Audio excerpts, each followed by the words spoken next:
TCS స్వర్ణోత్సవాల సందర్భంగా గత 2 నెలల నుంచి జీడబ్ల్యూటీసీఎస్ కొన్ని పోటీలను నిర్వహించడం జరుగుతుంది.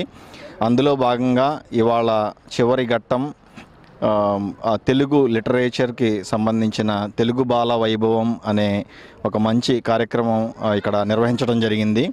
దీంట్లో పిల్లలకి తెలుగు మాట్లాడటం, పద్యం పాడటం, రాయటం ఇలాంటి కొన్ని పోటీలు నిర్వహించడం జరిగింది.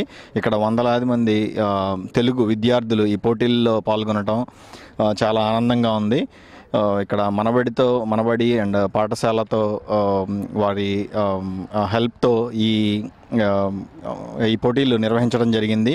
సో సెప్టెంబర్ 27, 28వ తారీఖున జరిగే జీడబ్ల్యూటీసీఎస్ గోల్డెన్ జూబ్లీ సెలబ్రేషన్స్కి ఈ మీడియా ద్వారా వర్జీనియా, మేరీల్యాండ్ అండ్ డీసీలో ఉన్న తెలుగు వారందరికీ ఇదే మా ఆహ్వానం.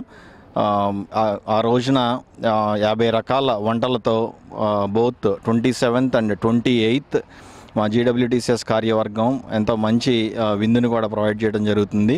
సో ఈ వేదికగా తెలుగు వారందరినీ ఈ గోల్డెన్ జూబ్లీ సెలబ్రేషన్స్లో పార్టిసిపేట్ చేయాల్సిందిగా కోరుతున్నాం. Thank you.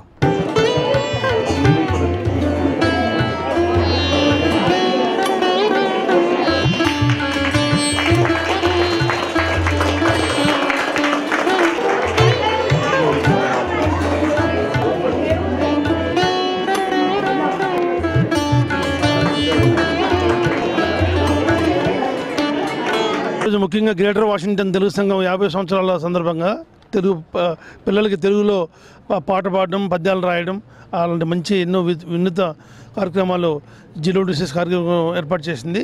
కానీ విని రీతిలో కొన్ని 100 మంది 300 మందికి పైగా పేరెంట్స్ అండ్ కిడ్స్ పార్టిసిపేట్ చేశారు. తప్పకుండా అందరం కూడా రాబోయే 4 డేస్లో ముఖ్యంగా అయిన పాత్రుడు స్పీకర్ గారు, అలాగే హోమ్ మినిస్టర్ అనిత గారు అందరూ వస్తున్నారు. అందరూ కూడా పండుగల కోసం ఎన్నో వెహికల్తో ఎదురు చూస్తున్నాం. Thank you. నమస్కారం అండి. చాలా తెలుగుకి నిజంగా స్వర్ణోత్సవం అన్నది పేరున అందరూ వచ్చి చేయించడం జీడబ్ల్యూటీసీఎస్ వారు అద్భుతంగా జరిగింది.